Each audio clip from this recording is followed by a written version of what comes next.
අපි හැමෝම ආසයි චයිනීස් කෑම කන්න. මමත් හරි ආසයි. ඉතින් මම අද ඔයගලන්ට පෙන්නන්නම් එක ඩිෂ් එකක්. කියන්නේ ෆුල් මීල් එකක් ඒක. වෙන මුකුත් කරි සරවම මොනවාක්වත් අවශ්‍ය නැහැ. ඒක විතරක් ෆුල් මීල් එකක් විදිහට හදාගන්නේ කොහොමද කියලා. Chinese chop suey rice එකක්.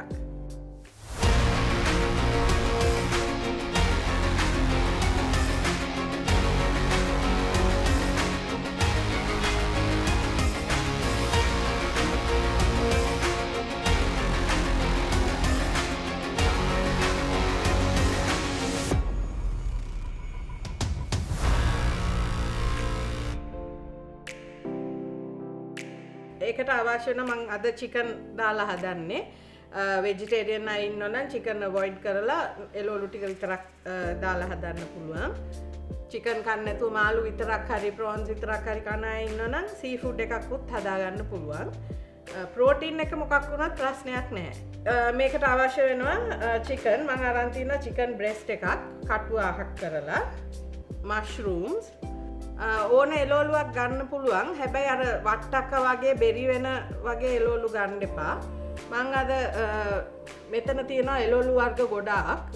රාබු, කැරට්, බෝංචි, ගෝවා, කැප්සිකම්, කොලිෆ්ලවර්, බ්‍රොකොලි, පොක් චොයි. කැමතිනම් ඒ ඔක්කොම පාවිච්චි කරන්න පුළුවන්. එහෙම නැත්නම් එලෝලු ಜಾති 3-4ක් විතරක් ගන්න පුළුවන්. මං අද යූස් කරන්නම් පොඩ්ඩක් අර හැම පාටින්ම වගේ තියෙන එලෝලු. මං කැරට් එකක් ගන්න මේ සුද්ධ කරලා තියෙන්නේ. මෙතන තියෙනවා බටර් බීන්ස්, normal බෝංචි, කැප්සිකම් එකක්, බෙල් පෙපර් එකක්, රතු බෙල් පෙපර් ඔයගලන්ට ඕන නම් කොළ පාට කහ පාට ඕන එකක් ගන්න. බ්‍රොකොලි ටිකක් ගන්නවා මම. මේ පොක් චොයි චයිනීස් කැබේජ් එකක් වගේ එළවලුවක්. ඒ අරුණාම සුදු ලූණු, ඉඟුරු, ලුණු ගම්මිරිස්, ලූණු ටිකක් ඕනේ. මේ තියෙන්නේ කෝන් ෆ්ලවර්. මේක සෝස් එක ගොරෝසු කරගන්න අපි ඒක පාවිච්චි කරනවා. ආයි සීසනින් කියුබ් එකක්. මම චිකන් කියුබ් එකක් ගන්නවා. වෙජිටේරියන්ස් වලට වෙජිටබල් කියුබ් එකක් ගන්න. මං කිව්වා මේක chop suey rice එකක් කියලා. එහෙනම් මං උයාගත්ත බත් වර්ගයක් ලෑස්ති කරලා තියෙනවා. බලමු හදන විදිය. ඉස්සෙල්ලම අපි එළවලු ටික කපාගෙන ඉමු. කැරට් එක ගොඩක් මහත නම් දෙකට පලා ගන්න. හීනි කැරට් අල්ල නම් ඒ විදිහට පෙති ගන්න. මම මේක පොඩක් හැඩයට පෙති ගන්නවා. ඕන්ට වැඩිය ගොරෝසු කරන්නත් එපා කැරට් පෙති ටික. එතකොට වෙලා යනවා තැම්බෙන්න. අපිට එච්චර බෙරි වෙනකන් තඹ ගන්න අවශ්‍ය නැහැ. ටිකක් ක්‍රිස්පි වට තියෙන්න ඕන. අනිත් එක මේ chop suey වගේ චයිනීස් ගොඩක් චයිනීස් කෑම හරි ඉක්මනට වැඩි ගින්දර දාලා හදාගන්න ඒවා. ඒතර ගොඩාක් තඹන්න අවශ්‍ය එළවලු ගන්නත් එපා. මේ බෝන්චිත් මම මෙහෙම ටිකක් දිගට කපා ගන්නවා.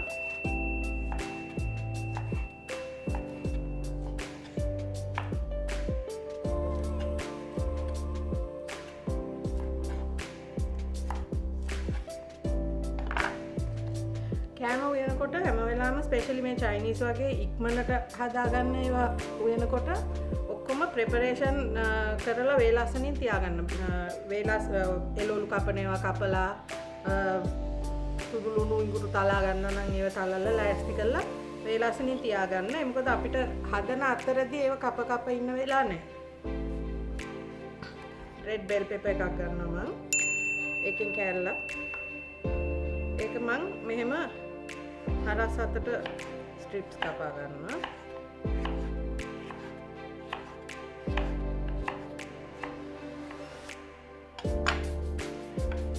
මෂ්රූම්ස් ඕගොල්ලෝ කැමති නම් බටන් මෂ්රූම්ස් ගන්න. බටන් මෂ්රූම්ස් ටිකක් ගණන් මේ දවස්වල. ඒ නිසා මං නෝමල් අපි හැමදාම පාවිච්චි කරන මෂ්රූම්ස් ටික ගන්නවා. මම මේක කපන්නේ. මෙහෙම දිග අතට ඉරා ගන්නවා.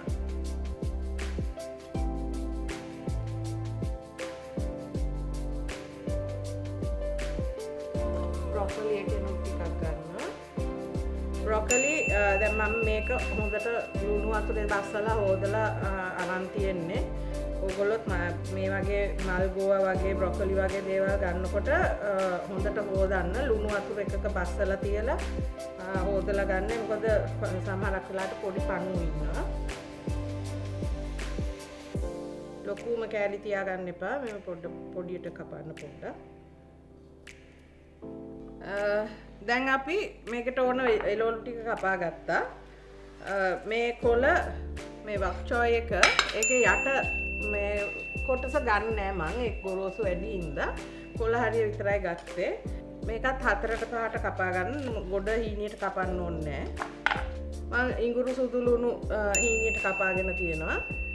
ලුණු ගෙඩියක්. ඇත්තට මේකට ලුණු ගෙඩි භාගයක් තිබ්බනම් ඇති. මේ ගන්න ප්‍රමාණයට. මේකත් ලොකුවට කපා ගන්න කෑලි මෙහෙම. ගොඩක් හීනි කරන්නේ නැතුව. අපි චිකන් ටික කපා ගමු. චිකන් එක කපා ගන්න ඉස්සෙල්ලා අපි ලිපපත්තු කරලා තෙල් ටික පොඩ්ඩක් රත් වෙන්න තියමු. මොකද චිකන් එක ඉක්මනට කර වෙලා එන්න ඕනේ විදිහට.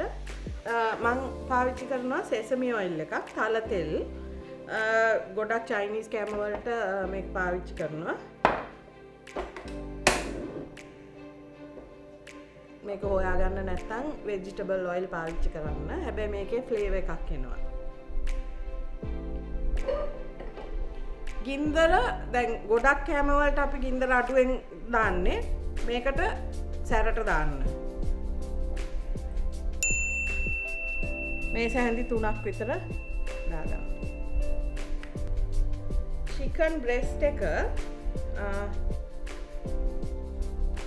කපනකොට මේකේ අර පොඩි පතුරක් වගේ වෙනම කෑල්ලක් එනවා. ඒක වෙන කරගන්න. මේක දෙකට විතර කපන්න මෙහෙම. කපලා මේම පිහිය පොඩ්ඩක් ඇන්ගල් කරලා මෙහෙම ස්ලයිස් කරගන්න. ගොඩාක් තුනියට නෙමෙයි, ගොඩාක් ඝනකමටත් නෙමෙයි. මෙහෙම ඇලේට තියලා පිහිය ඇන්ගල් එකකට තියලා මෙහෙම පෙති වගේ කපා ගන්න.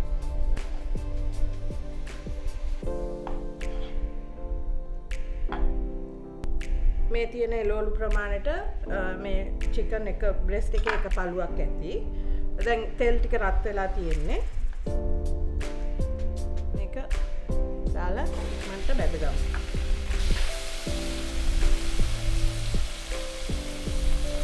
මේකට අපි ලුණු ටිකක් දාගමු. හැඳි භාගයක් විතර.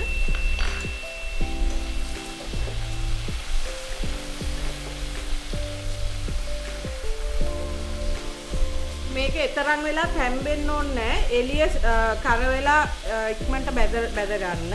මොකද අපි සෝස් එක හදද්දී ආයි චිකන් ටික තැම්බෙනවා ඒක.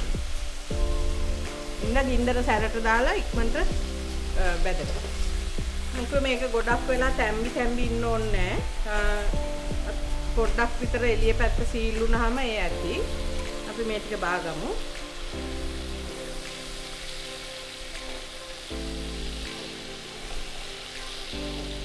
තෙල් එකටම අපි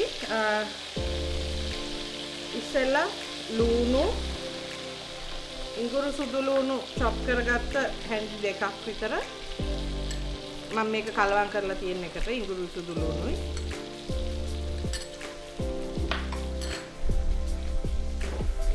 මේක පොඩ්ඩක් බෙදෙන්න දෙන්න. මේකටම හතු ටික ඉස්සෙල්ලා දාගන්න. හතුයි කැරට්ටුයි. මොකද ඒව තමයි වැඩි වෙලා යන්නේ තැම්බෙන්න.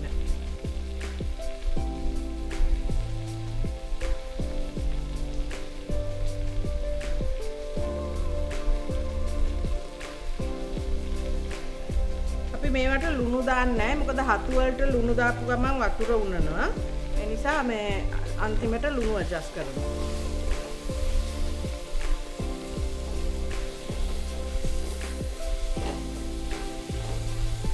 මේක ටිකක් බැදෙන්න දෙන්න.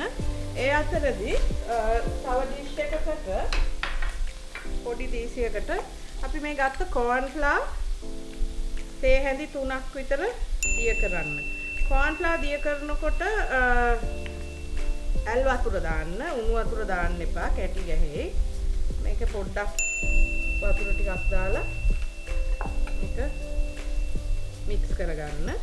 ආයි අපි ගන්න වෙලාවට ආයි මික්ස් කරන්න ඕනේ. මොකද කෝන්ෆ්ලවර් ටිකක් තිබ්බාම යටට බහිනවා. ගොඩාක් තුනී කරන්න එපා. හරි මේ ටික දැන් බැදිලා ඊගාවට අපි දාගමු බ්‍රොකොලි ටික. බ්‍රොකොලි බෝන්චි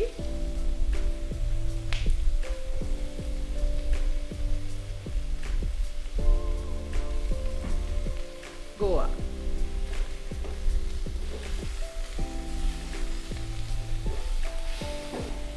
අපි මේ කෝන්ෆ්ලවර් මික්ස්චර් එකටම මේ සීසනින් කියුබ් එක මික්ස් කරගමු.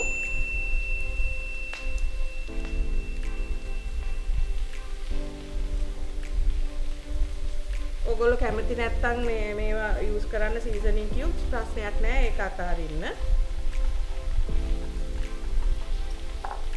මේ අතරදී මේ මික්ස්චර් එකට මම තව දාගන්නවා සෝය සෝස් ටිකක්. මේක හැන්දක් විතර.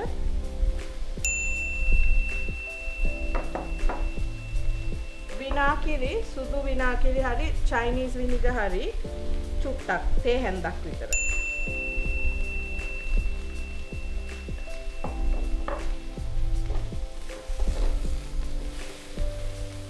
දැන් මේ ඉතුරු එළවලු ටික දාගමු. මේ එළවලු ඕනට වැඩිය වෙලා කුක් කරන්න එපා. මොකද එතකොට ඒවයි පාට ඔක්කොම යනවා. මම කිව්වා මේක ඉක්මනට හදා ගන්න පුළුවන් එකක් කියලා.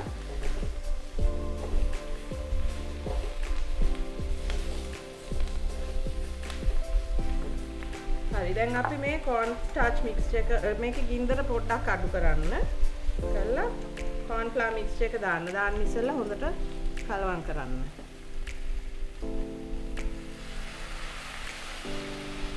මට මේකේ ග්‍රේවි ඕන හින්දා මම තව වතුර ටිකක් දානවා. තව වතුර කෝප්පයක් විතර.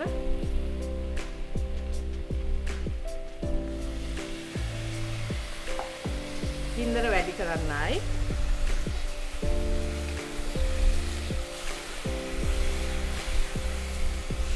ඔයගලන්ට පෙනේ මේක දැන් තික් වෙනවා සෝස් එක. ඕනට වැඩිය තික් වෙනවා නම් තව වතුර ටිකක් දාන්න. මොකද පාවිච්චි කරන corn flour වල හැටියට සමහරක් ඒවා ගොඩක් උකු වෙනවා. මේක හැබැයි ගොඩක් දියාරු වෙන්නත් හොඳ නෑ. ටිකක් තික් සෝස් එකක් වෙන්න ඕනේ. මෙතනදී දැන් අපි සීසනින් කියුබ් එකක් දාපු නිසා ලුණු ඇඹුල් පොඩ්ඩක් ඇඩ්ජස්ට් කරගන්න බලලා මේකට අපි ගම්මිරිස් තේ හැඳි කාලක් විතර දාගන්නවා. ලුණුත් තේ හැඳි කාලක් විතර තව දාගන්නවා. මේ බැදගත්ත චිකන් ටිකත් මේකට දාගන්න.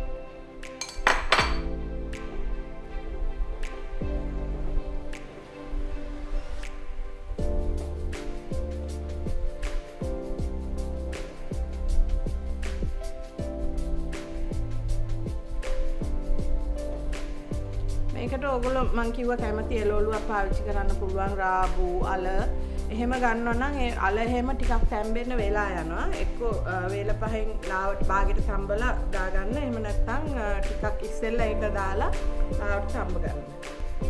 හරි. අපි දැන් මේක ඕෆ් කරලා සර්ව් කරගමු. මං කිව්වේ වැඩි වෙලා යන්නේ නැහැ හදන්න. පුළුවන් ඉක්මනට ගින්දර වැඩි කරලා පුළුවන් තරම් ඉක්මනට හදා ගන්න. මම මෙතන බාස්මති උයපුවේ වරන් තියෙන්නේ. වෙන හාල් ගත්ත බත් එකක් ගත්තට ප්‍රශ්නයක් නැහැ. නමුත් බාස්මති රහයි. චයිනීස් අය ගොඩක් පාවිච්චි කරන්නේ බාස්මති. එහෙම නැත්නම් ස්ටිකි රයිස්. අපේ chop suey හදාගත්ත එක මේක උඩින් දාගන්න.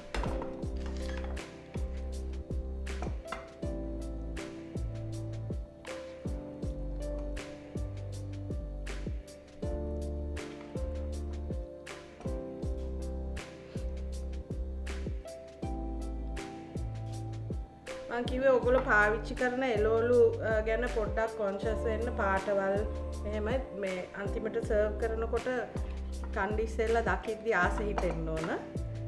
ඉතින් පුළුවන් තරම් කලර්ෆුල් එළවලු පාවිච්චි කරන්න.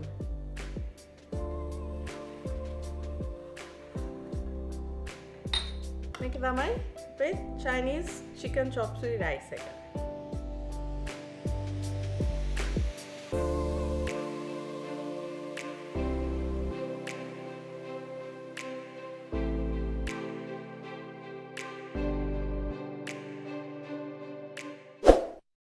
සබ්ස්ක්‍රයිබ් කරන්න, ෂෙයා කරන්න.